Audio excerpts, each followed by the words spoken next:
Los sonidos del año. El grito del planeta.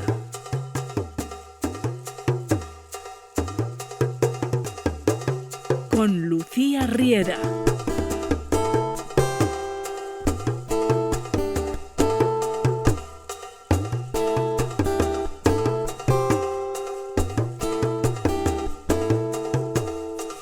We are sinking, but so is everyone else. We cannot wait for speeches when the sea is rising around us all the time. Climate mobility must come to the La imagen forefront. dio la We vuelta must al take mundo. hold El of ministro de the Asuntos today. Exteriores de Tuvalu apareció sumergido en el mar durante su discurso en la Cumbre del Clima para alertar sobre el riesgo que su país, una isla baja del Pacífico, corre de desaparecer. En una entrevista en Euronews, explicó que pretendía llamar la atención de los líderes mundiales para que entendieran lo que es sentir el impacto directo de nuestras acciones sobre el planeta. Vivimos en un mundo interconectado y las cosas que se hacen en un lado del mundo tienen un impacto en todos nosotros. On all of us. The priority right now is to La prioridad ahora mismo es construir nuestras islas. Hay proyectos de recuperación que están en marcha en este momento en Tuvalu, así que creemos que hay tecnología para salvar nuestras islas y que esa es una prioridad. Y obviamente también estamos trabajando en el peor de los casos, cuando perdamos nuestras tierras y nos veamos obligados a reubicarnos. to lose our land and we're forced to relocate. Ese peor de los casos al que se refería Simon Cofe es el de tener que abandonar su hogar para convertirse en refugiados climáticos. Renunciamos a nuestro hogar donde nació nuestro hijo. El agua subió 10 centímetros en un minuto. Durante meses no pude comer, no podía tragar. Durante meses soñé con agua por la noche. Nunca era como en la inundación de verdad, pero el agua estaba por todas partes donde no debería. Vidas truncadas como estas por los efectos del cambio climático las hemos conocido a través de un documental de Euronews. Sus autores nos van a acompañar en este episodio para conocer más historias y para evitar que catástrofes así vuelvan a repetirse, es urgente tomar medidas que lleguen desde los gobiernos y las empresas. La COP26 de Glasgow era el momento de hacerlo, pero de nuevo los compromisos no fueron lo suficientemente ambiciosos. Es el típico anuncio de las COPs no vinculantes y que, por tanto, hasta que no vaya alineado con las políticas sectoriales y medioambientales de los países, pues no nos las vamos a creer, ¿no? O sea, además estamos viendo como algunos de los firmantes, entre ellos España, pero que pueden ser pues Brasil, y todos conocemos la política forestal, por decirlo de alguna manera, de Bolsonaro, o Indonesia, que a pesar de ser uno de los firmantes, han dicho explícitamente que firman este pacto no para detener la deforestación, sino para generar como ese movimiento económico, pero de forma sostenible, ¿no? Entonces esperamos que muy probablemente sea el típico anuncio que se queda en papel mojado y por tanto lo que vamos a seguir apostando es por trabajar directamente porque esto quede bien patente en las políticas de todos los países. Sobre los acuerdos para frenar la deforestación y mucho más hemos hablado con amigos de la tierra, pero además en este podcast queremos acercarnos a La Palma.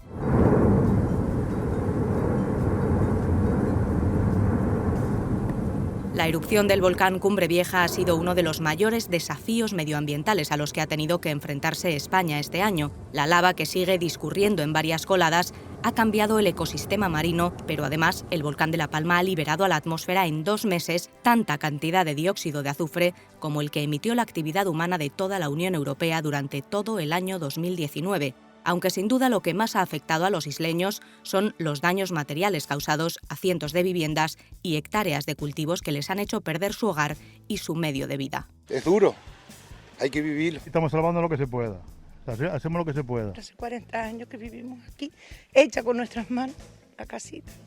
Y no sé, Dios quiera que nos llegue, no lo sé. Vamos a intentar de aprovechar lo que tenemos y a lo que Dios quiera. Y seguimos mirando hacia ahí, eso no nos lo creemos. Y seguimos pensando que nuestra casa está debajo de ese volcán. Y aunque ya la casa no esté, sigue siendo mi pueblo, mi barrio y mi gente. Por toda nuestra gente. Tantos amigos que han perdido todo.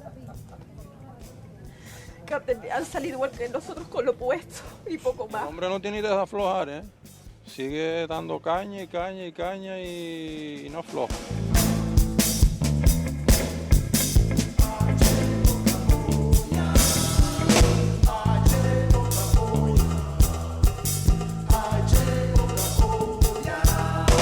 Catástrofes naturales como esta, pero también sequías, inundaciones. En este episodio de Los Sonidos del Año os proponemos un repaso por el planeta para conocer las consecuencias de la huella humana, del calentamiento global y del daño a la Tierra. Organizaciones y activistas como los manifestantes de Fridays for Future llevan tiempo alertando de que la amenaza no es futura. Ya hay varios indicadores que avisan del empeoramiento de nuestra calidad de vida por el cambio climático. Un ejemplo reciente son las devastadoras lluvias torrenciales que han sufrido Alemania e Italia este año. Otro ejemplo es la destrucción de territorios indígenas y la persecución a sus protectores. Paula González Seguel, directora de teatro de la obra Tregua, nos ha contado el caso de las comunidades mapuches en Chile. El principal problema es la pérdida del territorio.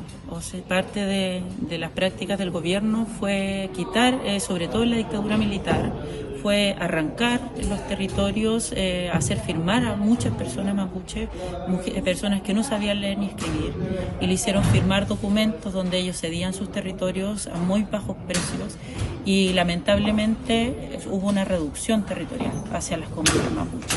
Hay un grandes problemas producto del sistema neoliberal, que es la instalación de las centrales hidroeléctricas, la instalación de las forestales que han secado el territorio, que han secado las napas subterráneas, y hoy en día es fundamental poder cuidar nuestro medio ambiente. O sea, estamos viviendo una crisis en el mundo y el pueblo mapuche es un pueblo que defiende la vida, que defiende el agua, defiende la naturaleza, y es por eso que nuestra lucha es tan importante y es por eso que se necesita que se escuche también en el mundo. Igual que el pueblo mapuche, el resto de pueblos indígenas desempeñan un papel fundamental en la lucha contra el cambio climático. Sus tierras protegen el 80% de la biodiversidad mundial, pero se juegan la vida tratando de detener la destrucción de la naturaleza por culpa de los incendios y actividades agresivas como la minería. Una destrucción que avanza. La superficie forestal global ha descendido casi un 3% desde los años 90, según datos del Banco Mundial, pero donde el deterioro de los bosques ha batido todos los récords es en la Amazonía. En 36 años, la deforestación ha alcanzado 74,6 millones de hectáreas, lo equivalente a la superficie terrestre de Chile, según datos de la iniciativa MapBiomass. Y Europa contribuye en gran medida a ese deterioro con la importación de algunas materias primas como la madera, el café, la soja, la carne, el aceite de palma o el cacao. Ahora la Comisión Europea ha presentado un proyecto de ley para frenar la deforestación que causan esas materias primas, obligando a las empresas vendedoras a rastrear su origen y demostrar que no están vinculadas a la degradación forestal. Vamos a saludar a Miguel Díaz Carro, responsable de Biodiversidad de Amigos de la Tierra. Gracias por atendernos. Gracias a vosotros por la invitación. Esta propuesta es un buen avance, ¿no? Bueno, por una parte sí que asumimos que es un gran avance, ya que nunca se había puesto el foco sobre la deforestación, sobre la degradación, que son problemas ecológicos del más alto nivel. Sin embargo, sí que vemos que el proyecto tiene muchas carencias, al menos en esta fase de borrador, ¿no? Así, por resumir, como los tres bloques principales. Por uno, esta ley dejaría fuera a otros ecosistemas que no son propiamente bosques, como pueden ser las sabanas o los humedales, y que tienen un valor ecológico exactamente igual que el que pueden tener los bosques, como decía. Por otro, que al afectar solamente a un número concreto de materias primas, como pueden ser la palma, la madera o el cacao, sigue ignorando algunos de los grandes actores en esta destrucción de la biodiversidad relacionada con el comercio, como puede ser la carne de cerdo, el caucho o el maíz, y creemos que deberían incluirse en esta propuesta legislativa. Y además es que esta propuesta no requiere que las empresas que comercializan materias primas y productos cumplan con las leyes internacionales que protegen los derechos de los pueblos indígenas y de las comunidades locales. Les deja expuestos a abusos, a violaciones de derechos humanos, y por tanto creemos que eso también debería ser otra cosa que debería estar incorporada en este proyecto. Y Miguel, vamos a recordar antes de seguir qué supone para la vida, para nuestro futuro, la pérdida de biodiversidad, por ejemplo, la reducción de los cultivos, la falta de alimentos. De esto ya tenemos datos también. Efectivamente. Por poner como el contraejemplo, siempre es mucho más sencillo pensar como en el cambio climático, ¿no? Sube las emisiones de gases de efecto invernadero, lo que provoca que sube la temperatura y a partir de ahí pues, se funden los polos, cambia el nivel del mar, etc. Con la biodiversidad a mí me gusta más enfocarlo como una red. Tú cuando estás, te puedes tirar a una red de seguridad si un edificio se incendia, que es prácticamente la mejor metáfora que podemos utilizar de lo que está pasando. Y a esta red, si tú le quitas una cuerda, que cada cuerda podría ser una especie, si le quitas una cuerda, la red aún te puede sostener. Si le quitas dos, te puede sostener, pero cada vez está más débil, ¿no? Hasta que hay un punto en el que se han perdido tantas cuerdas que esa red ya no puede sostenernos. Al final de lo que aquí hablamos no es únicamente de proteger la biodiversidad como un deber moral de proteger todo lo que tenemos alrededor, sino de que al final es esa red que sostiene nuestra propia vida, ¿no? Y que por tanto creemos que hay que tomarse mucho más en serio esto. Vosotros en Amigos de la Tierra habláis de la soja como uno de los productos más dañinos y que provoca deforestación, acaparamiento de tierras en países como Brasil y Argentina. ¿Cómo está afectando esa expansión del cultivo de soja a la biodiversidad? O sea, la soja, más que sea tan dañina, más allá de cómo pueda cultivarse, sí que yo destacaría como dos cuestiones principales, ¿no? A nivel medioambiental estoy hablando. Por una parte, que es un cultivo que permite muy fácilmente que se trabaje como un monocultivo y por tanto pues todos tenemos claro lo que implica esto, ¿no? El abuso de fertilizantes, el abuso de pesticidas, pero por otro además el gran problema de la soja es toda la soja que se consume y aquí no pensemos en salsa de soja o en tofu. O sea, para que tengamos un poco como los datos, el 87% de la soja que se importa a la UE desde este tipo de países se destina íntegramente a la producción de piensos para alimentar ganado. O sea, tenemos que tener en cuenta que si queremos realmente reducir o evitar el problema que está causando la soja en cuanto a la deforestación, quizá por mucho que pongamos el foco legislativo en este caso en la degradación como tal en los bosques, pero digamos como lo que nos llega a nosotros es la ganadería industrial, ¿no? Al final es el sitio donde más va esta deforestación y por eso también que tengamos como estos vínculos en la cabeza de cara también a hacer tanto una legislación como unas políticas públicas efectivas. Y es un cultivo además que, aunque sorprenda, se importa mucho en Europa, ¿no? Y sobre todo en España. Se utiliza más de lo que imaginamos, en gran medida para la fabricación de piensos para el ganado. Claro, España dentro de la Unión Europea es el líder de producción de piensos. O sea, actualmente estamos produciendo más de 35 millones de toneladas cada año. De Brasil, por ejemplo, por poner como lo que nos viene antes a la cabeza si pensamos así como en bosques tropicales, importamos además, aparte de ese pienso, directamente toneladas de carne de vacuno, cerca de 20.000 cada 5 años, que además, este me parece como un ejemplo muy curioso, porque con el tema de la carne sí que podemos ver cómo, por una parte, deforestamos la Amazonía para conseguir piensos para producir aquí ganado, por otra parte, producimos piensos para alimentar allí ganado que acabamos trayendo aquí para nuestro consumo, pero es que además todos estos procesos están muy relacionados con el mercado financiero y precisamente en Brasil, tanto JBS como Minerva como Afrit, que son las 3 empresas de vacuno brasileñas más relacionadas con la deforestación, tienen como uno de sus mayores financiadores al Banco Santander. Es decir, en todos los eslabones de la cadena estamos generando esa deforestación importada. Y por eso tenemos que ponerle también precisamente atención en el proceso de construcción de esta ley a nivel europeo, todos esos actores que están incluidos. Los pueblos indígenas y las comunidades locales son los más afectados por estas actividades, perdiendo su medio de vida, su tierra e incluso siendo perseguidos y asesinados por intentar protegerla. ¿Qué ocurre con ellos? Completamente. Pues, ¿qué ocurre? Pues en la mayoría de casos directamente su muerte, ya sea porque se les quita de aquel sitio del que necesitan para vivir, porque es la vida que tienen, y por otro, como decías, directamente porque están existiendo casos de asesinatos a pueblos indígenas con el objetivo de conseguir la tierra sobre la que ellos están establecidos. También por eso mismo tenemos que tener muy en cuenta cuando queremos proteger ese tipo de territorios, el hacerlo contando con la gente que vive aquí, que tanto los indígenas como las comunidades locales son parte esencial del bosque tropical y tampoco podemos olvidarlos de cara a hacer cualquier tipo de propuesta, ¿no? Como puede ocurrir en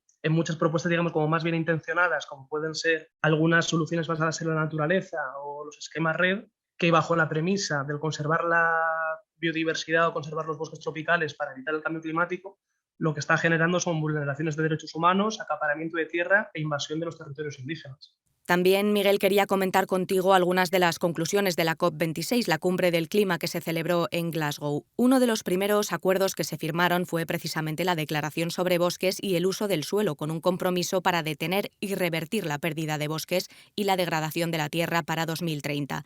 ¿Qué supone este compromiso? Pues desde Amigos de la Tierra lo que vamos a apostar no es tanto por hacer una valoración sobre qué significa este anuncio, ya que en muchos casos, primero, como que es el típico anuncio de las COPs no vinculantes y que, por tanto, hasta que no vaya alineado con las políticas sectoriales y medioambientales de los países, pues no nos las vamos a creer, ¿no? O sea, además estamos viendo como algunos de los firmantes, entre ellos España, pero que pueden ser pues Brasil, y todos conocemos la política forestal, por decirlo de alguna manera, de Bolsonaro, o Indonesia, que a pesar de ser uno de los firmantes, han dicho explícitamente que firman este pacto no para detener la deforestación, sino para generar como ese movimiento económico, pero de forma sostenible, ¿no?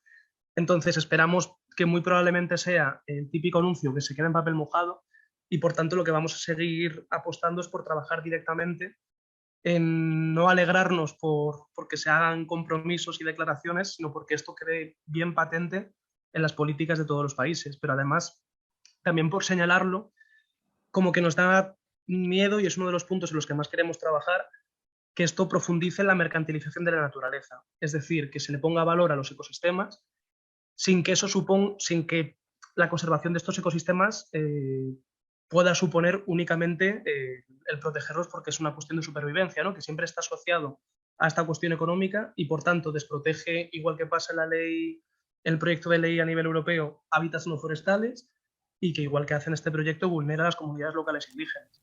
Otro gran enemigo de la deforestación son los incendios. Luego escucharemos voces de afectados por esos incendios. En España, 2021 ha sido uno de los años más destructivos de la década, pero también hemos visto arder miles de hectáreas en la Amazonía brasileña este verano, que ha sufrido el doble de incendios que el año anterior. La mayoría en zonas deforestadas, porque el deterioro de los bosques favorece los incendios. Es la pescadilla que se muerde la cola. Completamente. Además, como ya estamos escuchando mucho desde hace años, vivimos ya una época en la que existen estos incendios de sexta generación, ¿no? En la que no solamente es como esa idea que muchas veces nos viene a la cabeza de un pirómano que incendia una parte de bosque y por eso se quema, sino que están influyendo muchísimas cosas, ¿no? El cómo estamos desprotegiendo el medio rural desde hace décadas, el cómo el cambio climático también actúa en favorecer este tipo de incendios, el cómo también los diferentes mecanismos de urbanización, de establecimiento de diferentes actividades económicas entran ahí. Y eso es un problema que va a ocurrir tanto en la Amazonía como que, como dices, que ocurre en España, ¿no? Y por eso también tenemos que intentar acercarnos a esta cuestión, no únicamente desde la problemática de lo que es en sí mismo el fuego y de qué causa el fuego en los ecosistemas, sino de qué hace que el fuego no solamente que se cause, sino que sean tan grandes y que tengamos cada año más incendios, y que esto sea una tónica que no deja de repetirse. Y ya para acabar, me gustaría comentar también el modelo de ganadería intensiva y el daño que producen en la biodiversidad de estas macrogranjas. ¿Cómo contribuyen al cambio climático, Miguel? O sea, aquí tenemos que tener en cuenta dos cuestiones. Por hacer así como un poco el marco, sí que agradecer que podamos hablar de esto, porque muchas veces pensando en cambio climático, en crisis ecológica, pensamos siempre en referencia al sistema energético, ¿no? A poner paneles solares, a poner molinos eólicos, y ya todo se soluciona. Y sin embargo, la alimentación es uno de los factores principales que tenemos que solucionar, tanto en lo que es la producción y generar un modelo mucho más basado en agricultura, en agroecología y en ganadería extensiva, como en el transporte. No puede ser que las naranjas que estamos consumiendo en Madrid, en vez de venir de Valencia, estén viniendo de Nueva Zelanda, desde la otra punta del mundo, pero también en cómo gestionamos nuestros residuos, ¿no? Aquí en concreto, la ganadería intensiva juega un papel muy alto en cuanto a las emisiones, primero porque en sí misma es una actividad muy emisora, tanto a nivel de los propios procesos biológicos que tienen los animales, como de los distintos mecanismos a nivel industrial que están funcionando, pero también asumiendo eso, que cuando hablamos de producción de vacuno, por ejemplo, a nivel intensivo, tenemos que alimentarlo con unos piensos que a su vez tienen una huella ecológica. Además, esos piensos, al estar producidos de forma no agroecológica, pues también tienen unas emisiones ligadas pues a fertilizantes, a pesticidas, y todo eso va aumentando la huella que tienen estos productos. Por tanto, creemos que es necesario detener ya la ganadería intensiva, apostar por una reducción de carne, pero también de que esa carne que comamos sea de mejor calidad, que es lo que nosotros llamamos consumir menos y mejor carne, pero además el intentar incorporarla a los procesos ecosistémicos, ¿no? A que, pues los subproductos de la ganadería pues, puedan servir para favorecer la fertilidad de la tierra y que consigamos realmente que la actividad económica no esté desligada de la naturaleza, sino que al final sean esferas que interactúen como tendrían que interactuar, igual que han interactuado durante toda la historia. Miguel Díaz, responsable de Biodiversidad de Amigos de la Tierra, muchas gracias por todas estas explicaciones. Muchas gracias por todo. La reflexión de Enrique Barrueco. Los lamentos por nuestro planeta herido se han convertido ya en algo común en manifestaciones, encuentros y el día a día de la política mundial. El pensamiento ecologista ha conseguido dejar de ser una excentricidad contracorriente de unos cuantos para ser asumido y entendido por una inmensa mayoría. El sentido común, o la razón común, parece ahora que es el nuevo contrato social. Algo más que un sentimiento cívico, la certeza de una urgencia inaplazable. En teoría, en discursos, en declaraciones, en intenciones. ¿Qué ocurre cuando hay que actuar? Comprobamos una vez más que el mundo tiene dueños y que entre sus propietarios están los mayores contaminantes que abocan lo que evalúan como un negocio a su ciclo final. Han podido seguir en Euronews cómo en julio, India, el tercer país más contaminante de la Tierra, dio el plantón en Londres a una reunión clave preparatoria de la cumbre climática. Y fue precisamente India, el tercer mayor emisor de dióxido de carbono, el de los ríos de color naranja utilizados como desagües para los tintes de las empresas textiles, en donde se intoxican trabajadores en condiciones miserables, el que sufre ciclones, inundaciones, ciclos monzónicos alterados, la misma India que ha perdido una quinta parte de sus bosques en 20 años, la que consigue imponer la eliminación de las emisiones por reducción en la cumbre de Glasgow. India atrasó hasta 2070 el fin de las emisiones, es decir, lo fía más allá de China, más allá de Occidente, más tarde que todos. Y eso sí, el país de los dispendios atómicos tan ajenos a las necesidades de su población, pide a Occidente que le pague los gastos de la descarbonización. En el ranking de estados contaminadores está China, seguida de Estados Unidos y en tercer lugar India. El lado bueno es que al menos hay fechas declaradas. El lado malo es que hay consenso entre los que no son dueños del mundo, en que todas las fechas llegan muy, muy tarde.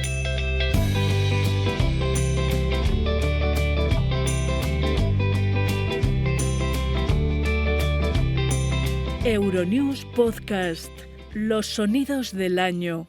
El grito del planeta. Los efectos de todo lo que hemos comentado en este episodio ya los hemos empezado a notar. Igual les suena extraño oír esto, pero sin irnos muy lejos, aquí en Europa hay personas que han tenido que abandonar sus hogares por los efectos del cambio climático. Hasta 700.000 en la última década. Son los migrantes climáticos. El fuego estaba al lado de la carretera. La única carretera por la que podíamos salir. O sea, no, hasta que no lo vives no eres consciente del poderío. El fuego rodeó todo el pueblo, se podía haber quemado todo el pueblo entero. El hecho de yo tener que salir fuera a buscarme la vida, de emigrar, claro que tiene relación con el cambio climático.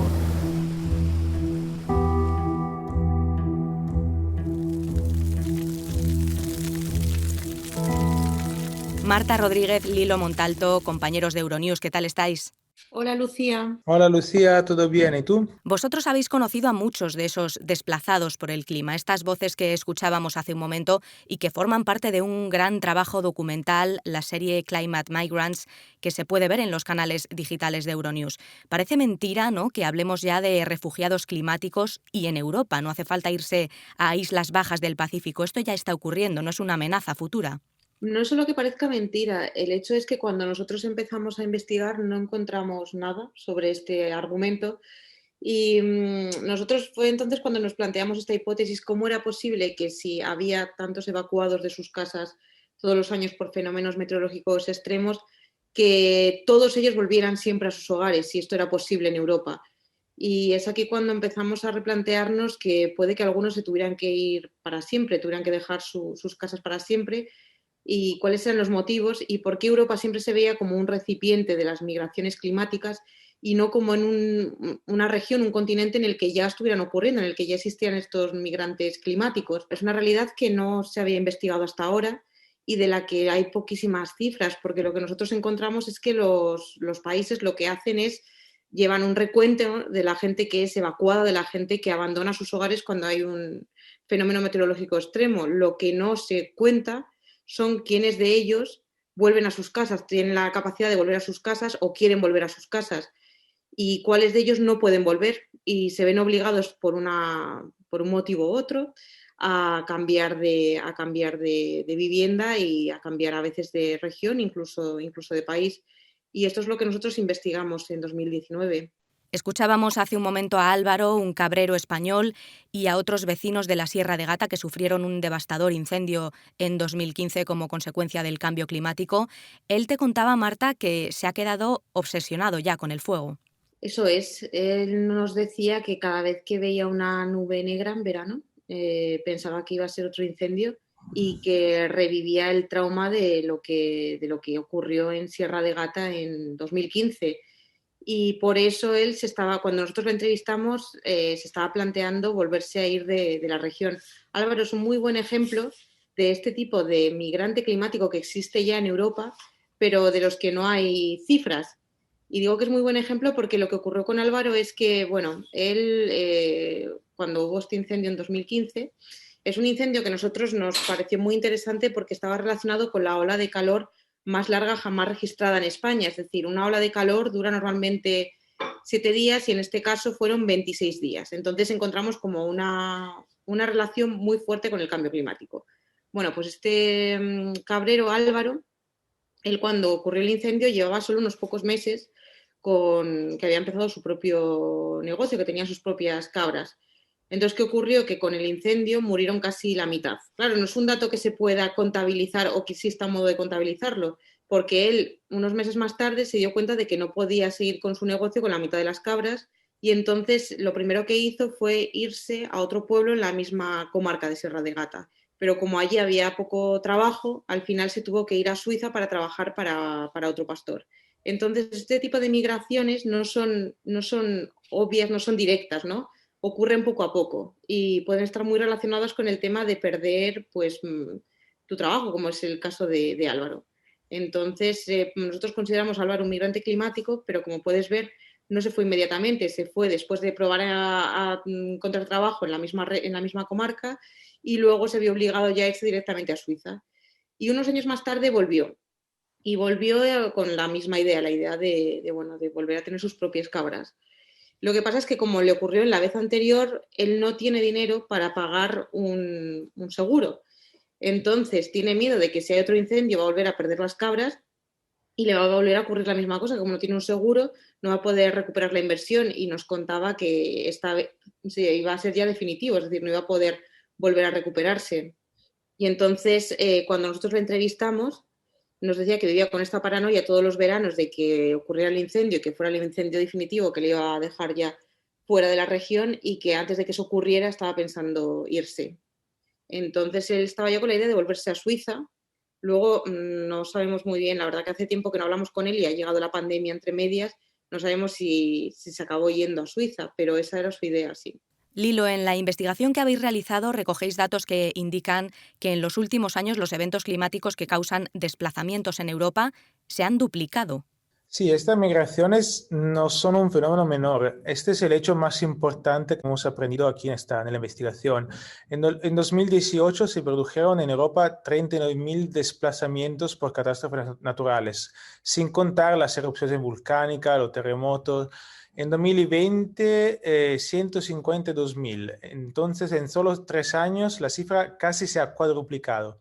Sin embargo, para los gobiernos europeos estas cifras carecen de importancia. No hay políticas para esta nueva realidad social y no hay políticas europeas, ni siquiera políticas como nacionales, ¿no? para esta nueva realidad. Uno de los países en los que os habéis centrado es Moldavia, clasificado como el país más vulnerable al cambio climático de Europa. Y allí encontrasteis un pueblo fantasma con vecinos que, pese a las tremendas inundaciones de 2010, decidieron quedarse en su tierra. Eso es, sí, ahí vimos un fenómeno muy interesante de las migraciones climáticas que también está muy poco estudiado, que es el hecho de que hay gente que no se quiere ir. Está el derecho a quedarse y ya no tan solo el derecho a quedarse, sino el derecho a decidir en qué términos irse, porque lo que ocurrió en este pueblo, en Kotulmori, en Moldavia, es que después de las inundaciones el gobierno lo consideró desastre, siniestro total y decidió que ese pueblo ya no existía más y que había un nuevo pueblo que se iba a construir y se iba a llamar otra vez Cotulmori, iba a ser un nuevo Cotulmori a 15 kilómetros de distancia, es decir, en una zona fuera de riesgo de la zona de inundaciones. ¿Qué pasó? Que el pueblo se construyó con las casas todas exactamente iguales y a la gente que vivía en el Cotulmori viejo, en el original, lo que se les dio fue una casa de 2 o 3 habitaciones dependiendo de cuánta gente hubiera en la familia.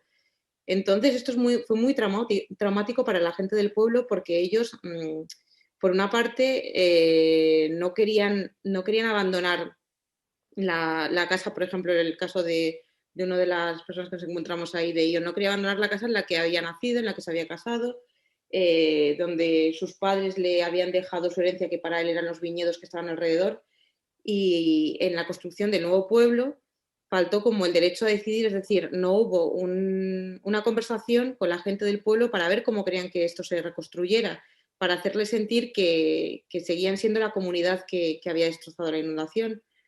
Entonces, sí, es un caso muy interesante y es un caso que con estos fenómenos meteorológicos extremos vamos a ver más a menudo, el hecho de que si se destruye no solo un pueblo entero, pero un barrio, una comunidad, ¿cómo lo vamos a reconstruir?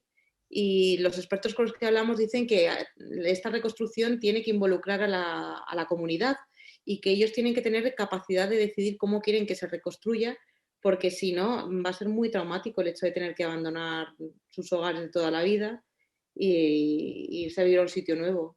Allí sufren inundaciones cada año, pero no es lo único, ¿no? También se han enfrentado a otros efectos del cambio climático. Pues como decías, es uno de los países más vulnerables al cambio climático en Europa. Esto está relacionado también con el hecho de que sea el país más pobre de Europa. Y no son solo las inundaciones, son también las sequías. Las sequías son cada vez más frecuentes. Teníamos aquí unos datos. Según la Organización de Naciones Unidas, Moldavia sufrió 11 sequías entre 1990 y 2015.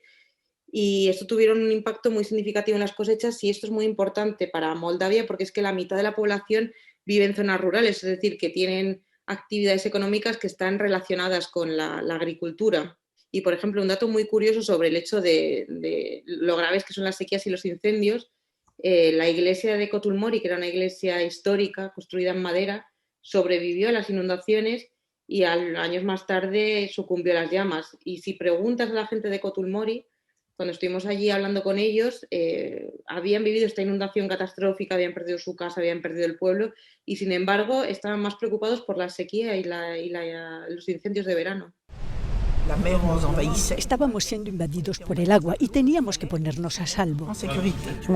Me agarré al pomo de la puerta con mi nieto en brazos porque el nivel del agua subía. Mi marido me vino a buscar. Murió justo después. Creo que mi nieto murió sobre las 5 o las 6 de la mañana, no lo recuerdo. Murió de frío en mis brazos. Mi mujer me mira y me dice, nunca olvidaré esto. ¿Pero están todos muertos? Porque había un silencio.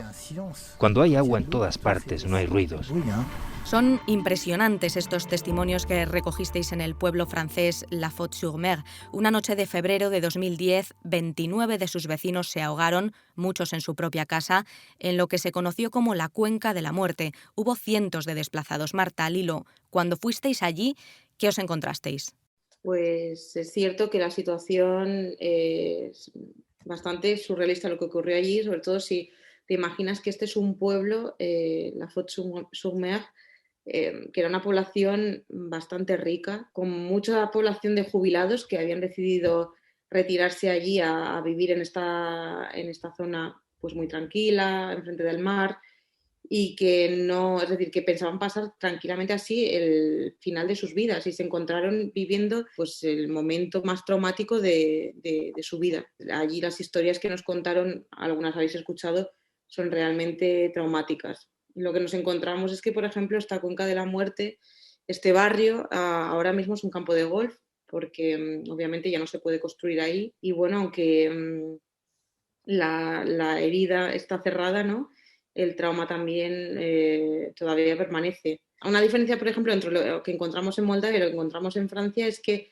en Francia todas las personas que perdieron su casa fueron indemnizadas por el gobierno francés. Hay una ley que indemniza a las personas que pierden su casa por una inundación.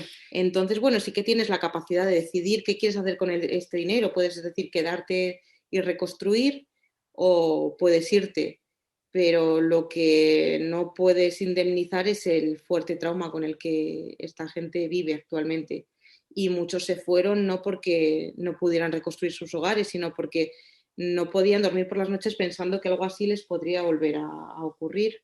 Porque lo que ocurrió es que mucha gente, si dormía en el segundo piso de sus hogares, cuando hubo esta inundación, no se enteraron durante la noche. Y cuando se despertaron por la mañana se encontraron con el primer piso completamente inundado y con sus vecinos fallecidos. Así que altamente traumático. Y además hay millones de franceses que viven ahí cerca del océano. Y ahora hay que enfrentarse con como poner una estrategia para desplazar esta gente, pero ellos no quieren claramente, ¿no? Es como un status symbol de vivir ahí frente del mar. Entonces hay millones de personas que están a riesgo de inundaciones o de tempestas o lo que sea, que pero es muy difícil de convencer a mudarse, ¿no? También habéis estado en un pequeño pueblo en la frontera de Bosnia y Herzegovina y Croacia que quedó completamente sumergido en 2014 por un desbordamiento del río tras días de lluvias torrenciales. Hubo 90.000 desplazados y 1 millón de afectados y esa situación, te contaron, Lilo, les cambió la vida por completo. Hay pueblos muy pequeños, como un pueblo se llama Kopanice, son como 280 residentes, creo, y después de esta aluvión se fue el 15-20% de la gente. Hay otro pueblo que se llama Razje, está como al lado de la Sava, que es el río a la frontera con Croacia. Y ahí me contaron que casi la mitad de la población de ETA para trabajar se fue también. Entonces son como migraciones masivas que hubieron ahí en 2014, pero no hay ningún dato que lo pueda comprobar. En Bosnia hay el Banco Mundial ya cree que la mitad de la población de Bosnia ya está viviendo afuera de Bosnia, ¿no? Y son movimientos migratorios que son muy, muy difíciles de detectar. Hay otro pueblo en el centro de Bosnia con la misma inundación, donde se llama Maglaj, y tuvieron que pagar 85 millones de euros para reconstruir todo y el recurso anual de este pequeño pueblo es de 4 millones de euros. Entonces, como hay una desproporción increíble entre los daños y lo que hay a pagar después, ¿no? Y en otro pueblo que está ahí cerca, hay gente que después de esta inundación tenía una pensión de 2.500 euros cada año y tuvieron que enfrentar daños por 50.000, 100.000 euros. Toda esta gente ahora está viviendo una vida dramática, o la gente que tuvo familiares en Alemania o en Austria o en Suiza cogieron la oportunidad y se fueron. Y eso pero no está en las estadísticas de Bosnia, ni siquiera europeas, ¿no? Y son migraciones que es casi imposible de detectar. Y de estos desastres no se libra nadie, ni siquiera las regiones más ricas del mundo, como el estado de Baviera, al sudeste de Alemania. Allí, en 2013, la inundación del siglo, en palabras de la propia canciller Angela Merkel, recluyó a una pareja en su ático. ¿Cómo ocurrió esto? Pues bueno, Karl y Irina, que son esta pareja, ellos sabían que había una zona donde el río se desbordaba a veces, esto lo sabían, pero lo que no se podían imaginar es que iba a haber una inundación de esta magnitud, es decir, una inundación que alcanzara su casa. De hecho, Karl nos contaba, Karl tiene 73 años, tiene, y nos contaba que desde niño pues él había visto el río desbordarse, pero bueno, no ir mucho más allá. Pero el problema es que en este caso, otra vez por el cambio climático, Fue un fenómeno extraordinario, un fenómeno meteorológico extremo, llovió muchísimo y bueno, se vieron rodeados por el agua. Pero como en un principio no se esperaban que iba a ser de tal magnitud, es verdad que les ofrecieron ser evacuados, pero ellos tenían 4 gatos y a los gatos, por lo visto, no les podían evacuar. Entonces decidieron irse con los 4 gatos al ático. Carl nos contaba que se llevaron algo de comida, se llevaron ketchup, nos decía, y unas salchichas, y que por fortuna se habían llevado esta comida, porque es que pasaron 13 días hasta que pudieron llegar y rescatarles. Y bueno, esto que podría ser una anécdota habla un poco de cómo es la situación en Europa, que incluso en la región, una de las regiones más ricas de Europa, las personas no saben los riesgos que existen ligados a los fenómenos meteorológicos extremos y al cambio climático en donde están sus casas, donde han construido sus casas, y tampoco saben cómo va a ser la evacuación cuando ocurra. Y este es el componente traumático, es decir, porque cuando hablamos con mucha gente nos habla de lo traumático que fue la evacuación, porque no se lo esperaban y no se esperaban pasar una noche fuera de su casa y no se esperaban regresar a su casa y que estuviera todo destrozado.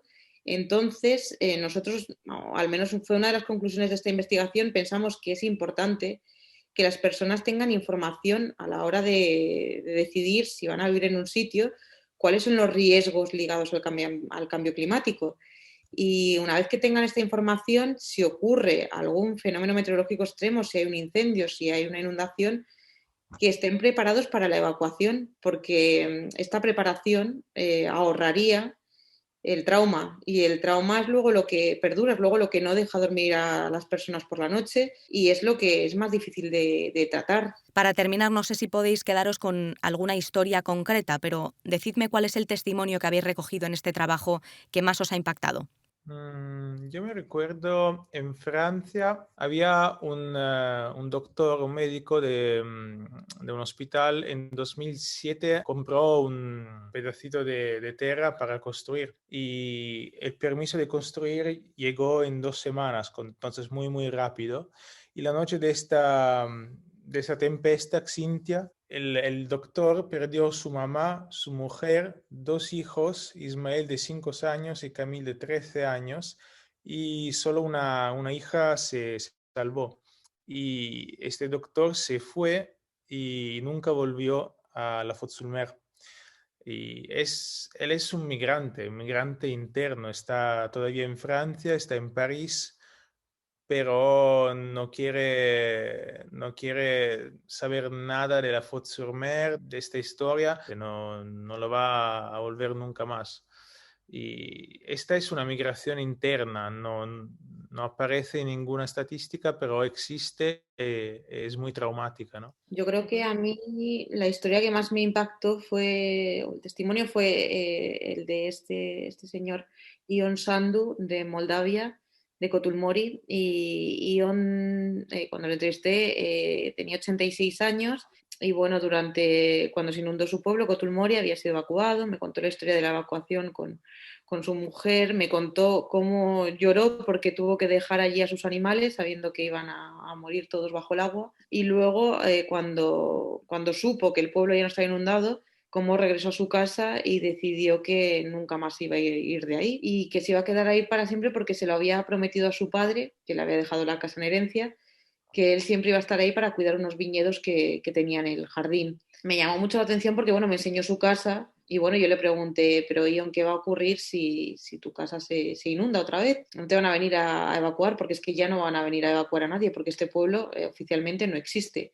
Y bueno, él me dijo que eso ya no le importaba, que él se iba a quedar allí. Y luego también me resultó muy curioso porque hablé con mucha gente de este pueblo de Kotulmori. Los jóvenes casi todos se habían ido a sus casas en el nuevo Kotulmori, obviamente. Y estos jóvenes, cuando les preguntaba sobre el cambio climático, se mostraban reacios realmente a creer que esta era la causa, ¿no?, de lo que les había ocurrido. Ellos hablaban de pobreza, de falta de empleos, pero ellos no decían que la gente se estaba yendo de Moldavia por el cambio climático. Sin embargo, Ion lo tenía muy claro, es decir, él hablaba abiertamente del cambio climático, decía que en su vida desde joven había visto cómo el clima había cambiado muchísimo en su pueblo y de hecho había escrito un poema en 2017, escribió un poema porque nevó en abril y cuando salió a su patio y vio la nieve, escribió este poema en el que hablaba de que el clima estaba cambiando. Entonces me pareció muy, muy curioso su historia. Claro, él con más vida a sus espaldas sí recordaba cómo había evolucionado el clima. Lo había visto, sí. Pues Lilo Montalto, Marta Rodríguez, enhorabuena por esta investigación que, como decíais, ha sido complicada por la falta de contabilización de esos migrantes climáticos, y gracias por contarnos vuestra experiencia. Recordadnos dónde se puede ver la serie. Pues, ¿En Euronews? La podéis ver en Euronews, en YouTube, en el canal de YouTube de Euronews, y también en la página web de Euronews. En el canal de YouTube podéis ver los vídeos y en la página web podéis leer los artículos, las historias más en profundidad. Los hemos publicado en español, en italiano, en inglés, en francés y en alemán. Muy interesante para conocer de voz de los afectados las consecuencias del cambio climático. Muchas gracias. Gracias a ti. Oh, you know I've got time on my hands. Oh, you know I've got time on my hands. Solo después de que el último árbol sea cortado, solo después de que el último río haya sido envenenado, solo después de que el último pez haya sido atrapado, solo entonces nos daremos cuenta de que no nos podemos comer el dinero. Proverbio de los indios Cree de Canadá. Everything is moving so slow. Not a lot to do, nowhere to go. Con esta última reflexión nos despedimos. Gracias por estar ahí. Pueden volver a recuperar este podcast, compartirlo y comentarlo en las plataformas digitales de Euronews. Hasta la próxima.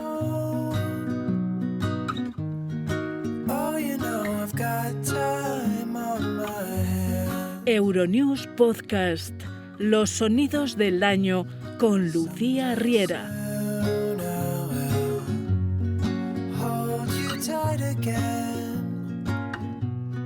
Someday soon I will. Someday soon it will be alright again. Ooh, someday soon it will.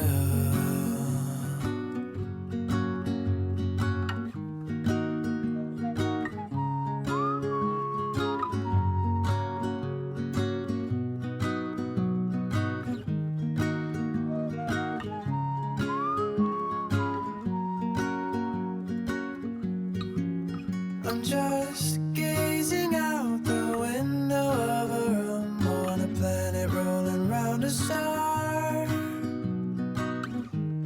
Oh, you know I've got time on my hands.